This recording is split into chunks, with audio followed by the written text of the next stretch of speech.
राष्ट्रपति द्रौपदी मुर्मू ने शनिवार को आधी रात को कई राज्यों के राज्यपालों की नियुक्ति की है। ऐसे में राजस्थान सहित 8 राज्यों को नए राज्यपाल मिल गए हैं। दरअसल ऐसे में अब राजस्थान के नए राज्यपाल के रूप में महाराष्ट्र विधानसभा के पूर्व स्पीकर हरिभाऊ किशनराव बागड़े जल्द ही शपथ लेंगे। बता दें, कलराज मिश्र का राज्यपाल के रूप में कार्यकाल 21 जुलाई को ही खत्म हो गया। मिश्र ने 9 सितंबर 2019 को राजस्थान में राज्यपाल पद की शपथ ली थी। ऐसे में अब कलराज मिश्र की जगह हरिभाऊ किशनराव बागड़े शपथ लेने वाले हैं।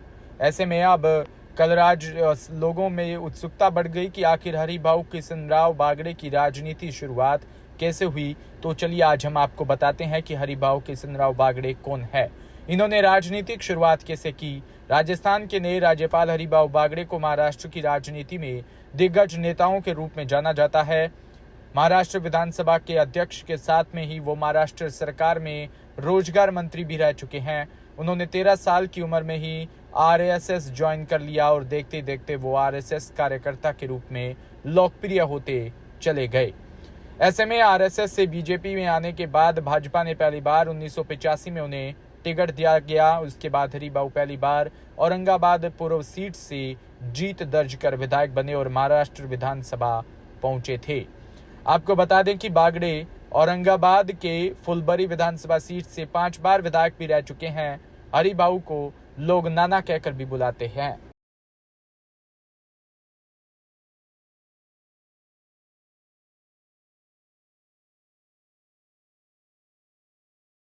जयपुर से खबर, जहां NIMS heart and brain hospital और निम्स हॉस्पिटल के न्यूरो इंटरवेंशन और इंटरवेंशनल रेडियोलॉजी विभाग की ओर से रविवार को होटल ललित में ISNR मिड टर्म CMI का आयोजन किया गया। इस मिड टर्म इवेंट को थीम ब्रेन स्ट्रोक और neuro intervention revolution in saving loves रही है। कॉन्फ्रेंस में एम्स के नई दिल्ली, भुवनेश्वर, रायपुर, मुंबई, गुवाहाटी, जोधपुर व PGI चंडीगढ़ समेत देश भर के 275 से अधिक न्यूरो इंटरवेंशनिस्ट, रेडियोलॉजी और न्यूरो सर्जरी और इंटरवेंशनल रेडियोलॉजी स्पेशलिस्ट और रेजिडेंट्स ने भाग लिया। कार्यक्रम के माध्यम से न्यूरोलॉजी के गतिशील क्षेत्र में हो रही नई शोध व प्रौद्योगिकी को भी सभी तक पहुंचाने का प्रयास किया।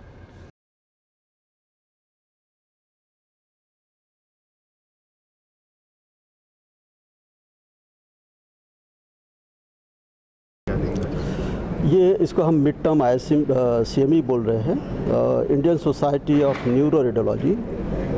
ये जो सोसाइटी है ये एस्टैब्लिश हुई थी 1998 में। तब से हम प्रति वर्ष इनका एक एनुअल मीटिंग करते हैं और 2 से 4 मिड टर्म CME कहते हैं। मिड टर्म का मतलब हर 3 महीने में या 4 महीने में एक और मीटिंग होती है, जो मेट्रो में नहीं होती है बट टाइप 2 सिटीज़ जिसे कहते हैं उसमें होती है। तो ये हमारी इस साल की जयपुर में एक और मीटिंग हुई है और इसका मुख्य उद्देश्य है कि जो स्पेशलिटी है न्यूरो रेडियोलॉजी उसके 2 आर्म है। एक तो इमेजिंग है जो डायग्नोस्टिक है और एक है थेरापेटिक जिसको हम इंटरवेंशन कहते हैं। तो डायग्नोस्टिक के लिए हमारे पास क्या क्या टूल्स है, जैसे आपने सुना होगा CT है, MRI है, अल्ट्रासाउंड है, ठीक है, और कई चीज़ें हैं जैसे PET MR है। ये कई सारी टेक्नोलॉजीज़ है जिससे हमें ब्रेन की डिजीज़ अगर कोई है तो पता चलेगा, स्पाइनल कॉर्ड की डिजीज़ है तो पता चलेगा, या कुछ और बॉडी में कोई और डिजीज़ है वो भी पता चलेगा। बट क्योंकि हमारा मुख्य जो सब्जेक्ट है वो न्यूरो रेडियोलॉजी है तो मैं उसी उपलक्ष्य में ये सब बातें कह रहा हूँ।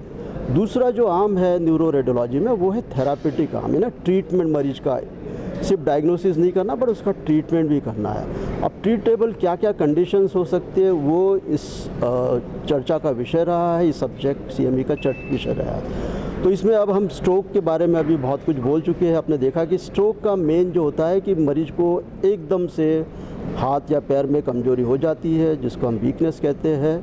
अक्यूट ऑनसेट ये एक मेडिकल टर्म है जिसमें हम बोलते हैं कि अक्यूट हुआ है तो उसका कॉज वास्कुलर होगा या कोई ब्रेन की नस एकदम से बंद हो गई है, कुछ क्लॉट आ गया है या कोई और वजह से बंद हो गई है। तो उसका जो ट्रीटमेंट है वो दोनों तरीके से हो सकता है। एक तो मेडिसिन दे सकते हैं आप दूसरा, आप वो क्लॉट जहाँ बंद आर्टरी बंद हुई है, वो क्लॉट को आप कोई डिवाइस ले जाके उसको कैप्चर के बाहर निकाल सकते हैं। अब मेडिसिन के लिए भी कुछ गाइडलाइंस है, जैसे मरीज़ 4.5 घंटे के पहले आना चाहिए, फिर सीटी स्कैन करने के बाद जो और भी मिमिक्स होते हैं जो स्ट्रोक के जैसे प्रेजेंट कर सकते हैं, उनको पहले रूल आउट करना पड़ता है। दूसरा, उस वक्त के स्ट्रोक ने ब्रेन का कितना प्रतिशत डैमेज हुआ है, अगर ये 2/3 से या 1/3 से ज़्यादा हुआ है तो उसमें ये दवाई IVT पे काम नहीं करेगी। तो उसके लिए हमारे पास दूसरे तरीके होते हैं, जैसे क्लॉट डायरेक्टली जाए और उसको कैप्चर करके बाहर निकाला जाए, जिसको मैकेनिकल थ्रोम्बेक्टोमी कहते हैं, या उसको एक एस्पिरेशन करके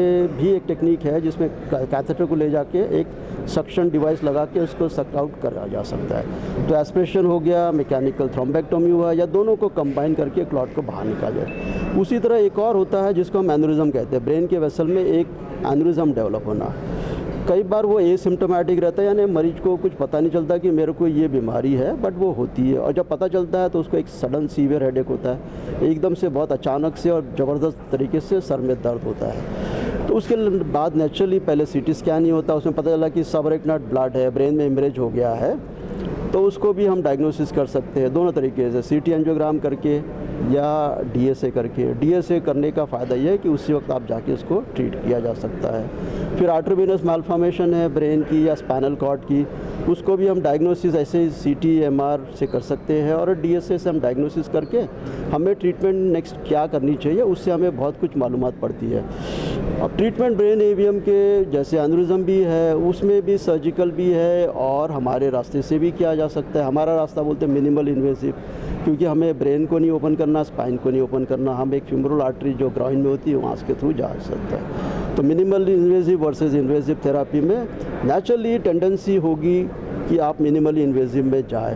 तो मैं पेशेंट को अगर पहले चॉइस दी जाए तो बोलेगा मिनिमल इन्वेसिव तरीके से करना है, बट अगर पेशेंट के पास पैसा नहीं है, खर्चीला है ये ट्रीटमेंट, क्योंकि ये डिवाइसेस सारी महंगी होती है, तो नेचुरली नेक्स्ट ऑप्शन फिर सर्जिकल है। अगर सर्जिकल सेफली हो सकता है तो सर्जरी से किया जा सकता है। बट गवर्नमेंट ने अभी बहुत सारी स्कीम्स निकाल दी है, जैसे आपने सुना होगा आयुष्मान भारत स्कीम है, जिसमें जो मरीज ट्रीटमेंट नहीं अफोर्ड कर सकता उसके लिए ये स्कीम है।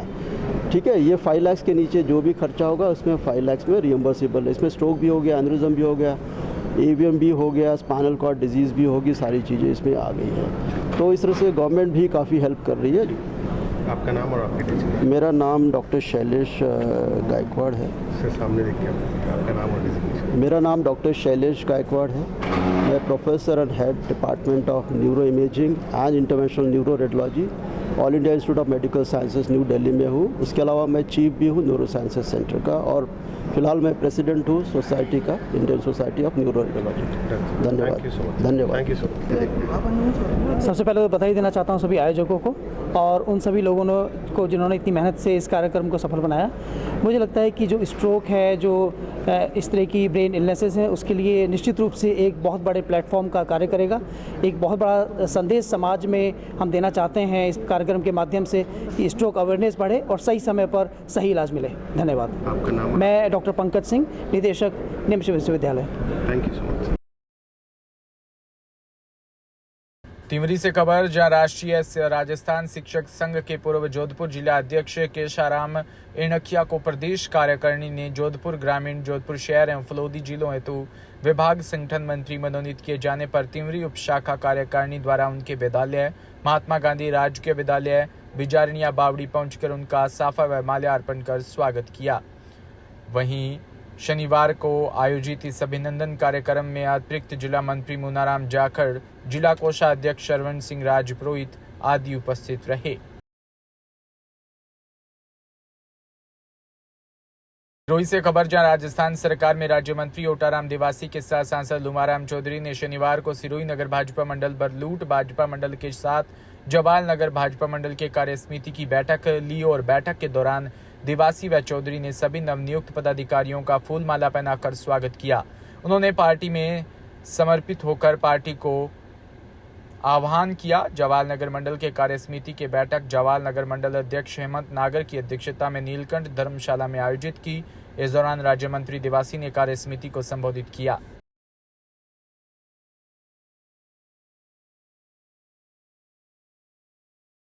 जोधपुर से खबर, जहां देश में महिलाओं के खिलाफ बढ़ते अत्याचार और आपराधिक घटनाओं के खिलाफ महिला कांग्रेस ने सरकार के खिलाफ बड़ा प्रदर्शन करने का ऐलान किया। ऑल इंडिया महिला कांग्रेस के अध्यक्ष अलका लांबा के नेतृत्व में सोमवार को दिल्ली की सड़कों पर बड़ा प्रदर्शन किया जाएगा। शाम को दिल्ली के लिए कूच करेंगे। ये बात शनिवार को जोधपुर पूर्व शहर विधायक व शहर महिला जिला कांग्रेस कमेटी अध्यक्ष मनीषा पंवार ने पत्रकारों से रूबरू होने के दौरान कही। पूर्व शहर विधायक मनीषा पंवार ने कहा कि महिला कांग्रेस की ओर से दिल्ली के जंतर मंतर पर केंद्र सरकार के खिलाफ 29 जुलाई को विशाल प्रदर्शन किया जाएगा।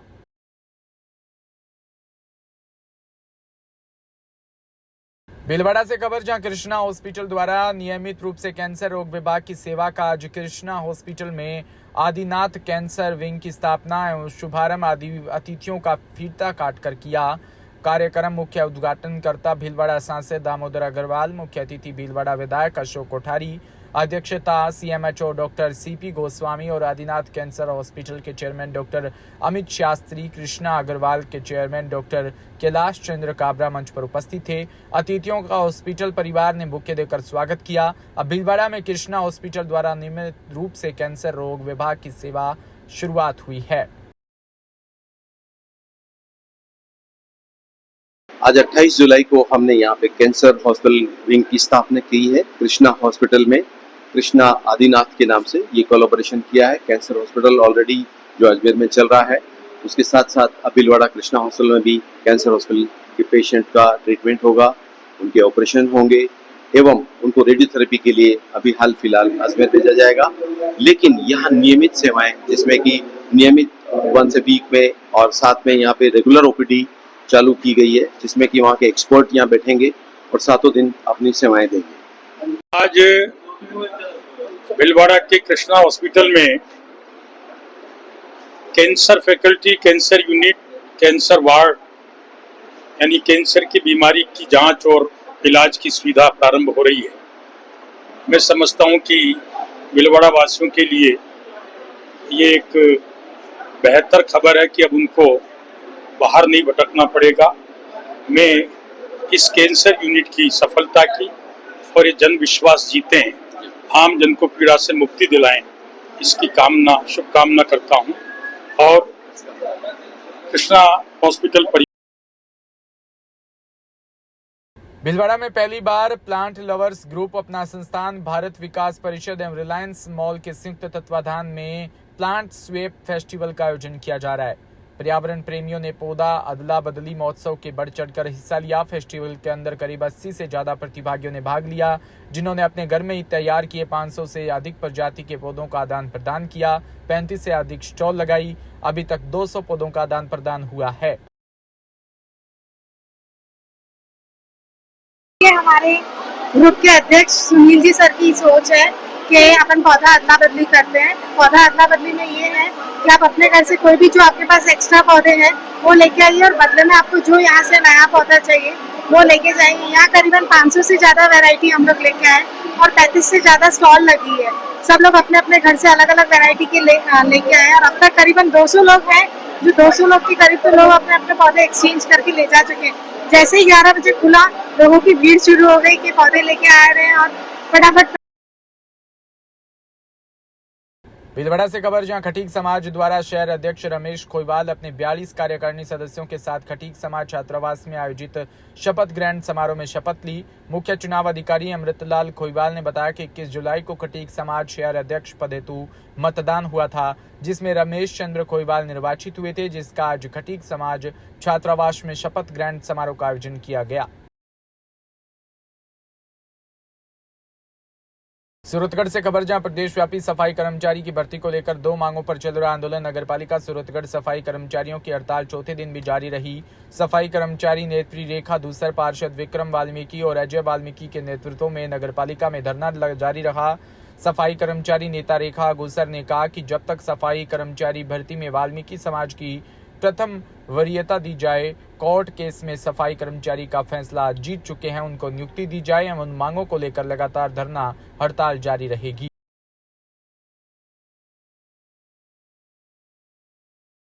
तिमरी से खबर, जहां भारतीय जनता पार्टी की कार्यसमिति की बैठक सैनिक भवन में मंडल अध्यक्ष पूनम चंद आदिज की अध्यक्षता में हुई, जिसमें मुख्य वक्ता बिलाड़ा एवं पूर्व प्रधान व तिमरी मंडल के प्रभारी सुमित्रा ने बताया कि भजनलाल सरकार ने बजट में पेट्रोल डीजल में राहत दी व किसान निधि में 6,000 से 8,000 की राशि की और कार्यकर्ताओं की मजबूत करने का काम भजनलाल सरकार ने अपनी प्राथमिकता रखी। तिमरी प्रधान ने कहा कि आगामी आने वाले दिनों में विकास करने में कोई कसर नहीं छोड़ी जाएगी। दादीच ने तीसरी बार मोदी सरकार बनने पर राजनीतिक प्रस्ताव पढ़कर सुनाया।